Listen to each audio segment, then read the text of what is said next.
Me gustaría muchísimo compartirle la columna de un querido amigo, colega periodista de acá de los Estados Unidos. Él es también paisano migrante, mexicano. Eh, Él es el pues, editor en jefe de del periódico angelino La Opinión.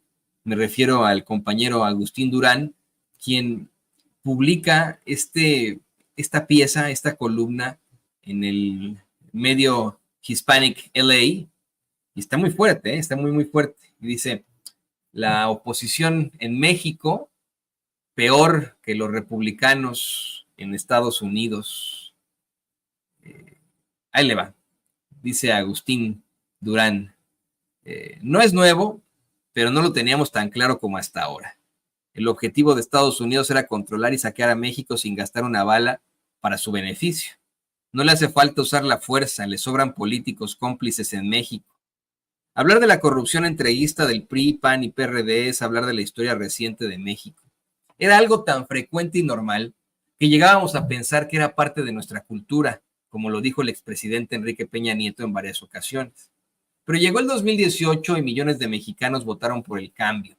Y aunque la transformación no va a la velocidad que queremos y todavía hay mucho que hacer, decir que todo sigue igual y que el Partido Movimiento de Regeneración Nacional Morena es más de lo mismo, en comparación con la oposición, es un despropósito, es injusto y nada más lejos de la verdad. De entrada, podemos decir que nos quitaron la venda de los ojos y comprendimos claramente por qué de 1982 a 2018, el periodo neoliberal salvaje, había más millonarios mexicanos en la revista Forbes, mientras se multiplicaban los mexicanos pobres, llegando a 60 millones. Entendimos que no era casualidad u obra del destino en el que nos desalojaran, nos asesinaran, nos desaparecieran o nos obligaran a irnos lejos de nuestra casa y nuestra familia, arriesgando nuestra vida hacia Estados Unidos, donde muchos murieron en el intento por cruzar la frontera y de los que lo lograron, muchos fueron encarcelados. Comprendimos que la corrupción, el fraude, las injusticias y todos los cambios a la Constitución, más de 500, durante el periodo neoliberal salvaje, fue para debilitar al trabajador mexicano, ofrecerle al corporativo nacional y extranjero mano de obra barata y pocos derechos laborales que daban vida a una esclavitud moderna. Y no exagero al comparar la situación del trabajador mexicano con la esclavitud moderna. Solo hay que comparar el sueldo hasta el 2018 de 87 pesos diarios, el kilo de carne a 200 pesos, de tortilla a 20 y rentas de vivienda mensuales de 3,000 pesos cuando el sueldo mínimo promedio al mes era de 2,600 pesos, dice Agustín Durán en su columna. Afortunadamente, hoy, con la administración del presidente Andrés Manuel López Obrador, el sueldo mínimo subió a 7,200 pesos mensuales. No obstante, aunque todavía hace falta mucho para que una familia con un sueldo mínimo pueda vivir tranquilamente, los aumentos anuales de la presente administración han ayudado bastante. Si los comparamos a los aumentos simbólicos que se realizaron en el periodo neoliberal salvaje, siempre con la excusa de que se destaparía la inflación si se aumentaba el sueldo mínimo, algo que nunca sucedió con la actual administración. Recordemos que durante el neoliberalismo salvaje no se incrementó el sueldo mínimo, pero lo que sí aumentó fue el impuesto al valor agregado, IVA, de 10% a 16%. Había gasolinazos, incremento de precios repentinos y en ocasiones mensuales. Solo teníamos 6 días de vacaciones al año, los que tenían, porque hay muchos que no les daban. El subempleo se aprobó de trabajadores sin derechos y hasta la pensión les había sido robada, reducida a un 30% a millones de trabajadores para obligarlos a seguir trabajando en edad de retiro. Todo esto en un país lleno de recursos naturales, incluyendo petróleo, gas, agua, playas, minas, tierra fértil e infinidad de minerales que muchos países no tienen.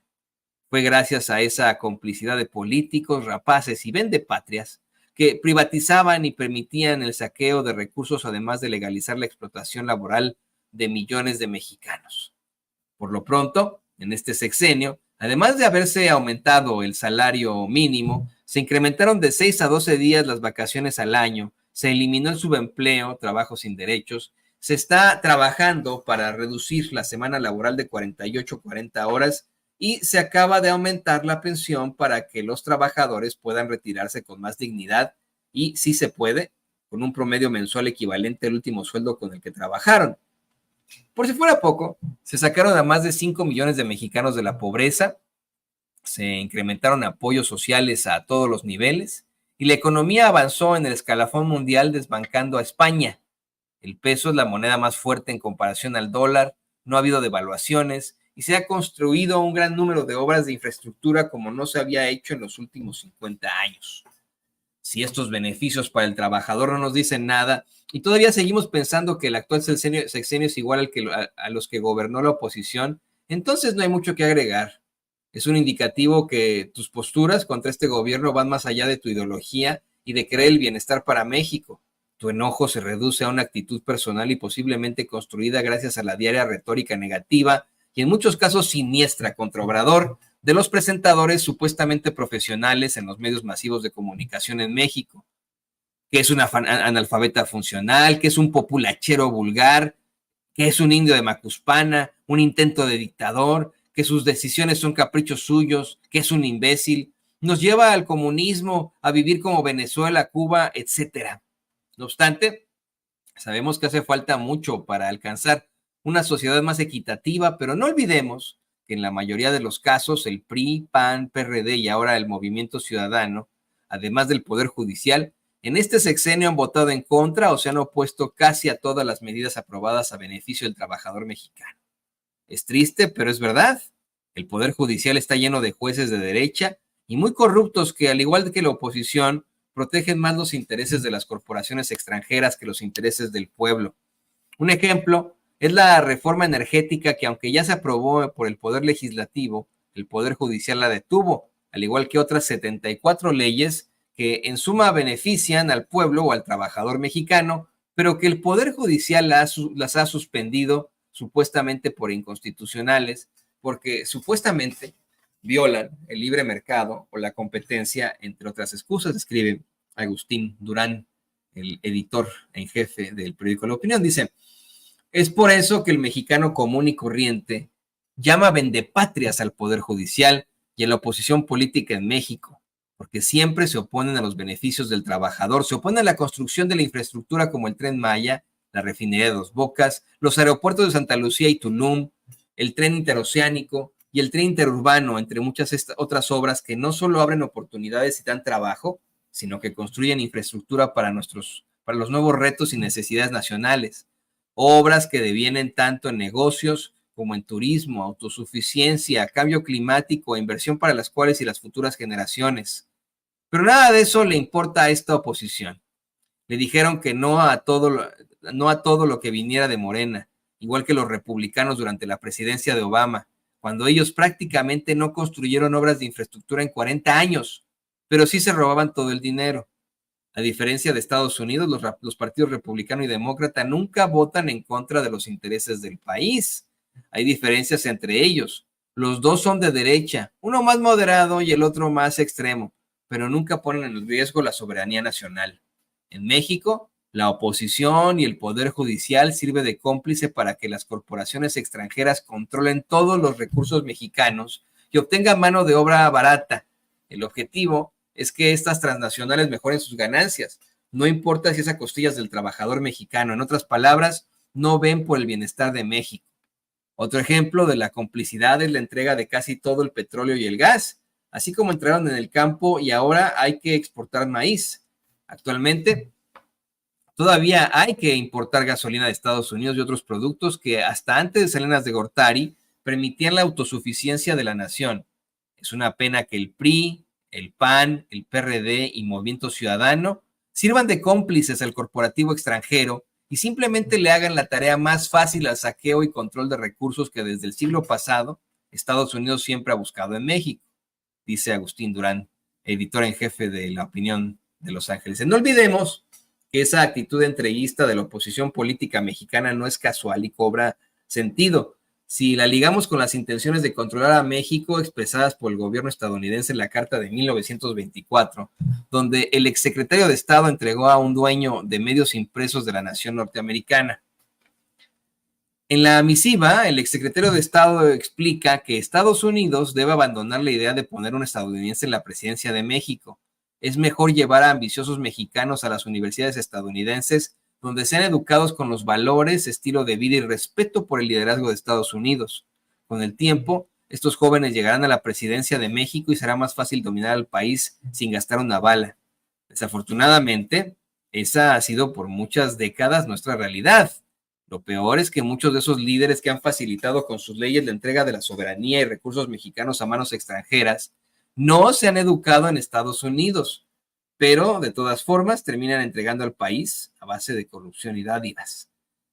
Carta del secretario de Estado de Estados Unidos, Robert Lansing, dirigida a William Randolph Hearst en relación a la campaña de su cadena de periódicos para poner en la presidencia de México a un estadounidense y terminar con la Revolución Mexicana que amenazaba los intereses de las grandes corporaciones norteamericanas, principalmente petroleras. Dice así. México es un país extraordinariamente fácil de dominar porque basta con controlar a un solo hombre, el presidente, escribe Lansing y congruentemente aconseja.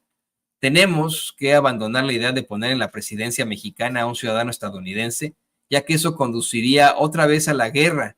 La solución necesita de más tiempo. Debemos abrirle a los jóvenes mexicanos ambiciosos las puertas de nuestras universidades y hacer el esfuerzo de educarlos en el modo de vida americano, de nuestros valores y en el respeto al liderazgo de Estados Unidos. México necesitará administradores competentes y con el tiempo esos jóvenes llegarán a ocupar cargos importantes y eventualmente se adueñarán de la misma presidencia, sin necesidad de que Estados Unidos gaste un centavo o dispare un solo tiro. Harán lo que queramos y lo harán mejor y más radicalmente que lo que nosotros mismos podríamos haberlo hecho. Nota final de Agustín Durán dice, Lansing renunció el 13 de febrero de 1920 al cargo de secretario de Estado del presidente Wilson, que había venido ocupando desde el 24 de junio de 1915 para incorporarse a la Mexican Petroleum Company del magnate Edward Doheny.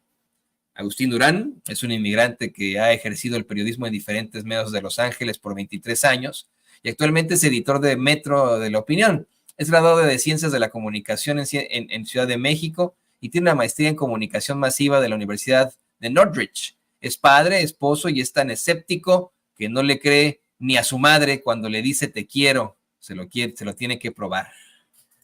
Pues un saludo al queridísimo Agustín Durán, interesantísima su columna, ¿no le parece? Pues ahí está, ahí se la vamos a mandar con muchísimo gusto. Y bueno, ¿qué le parece, querido público?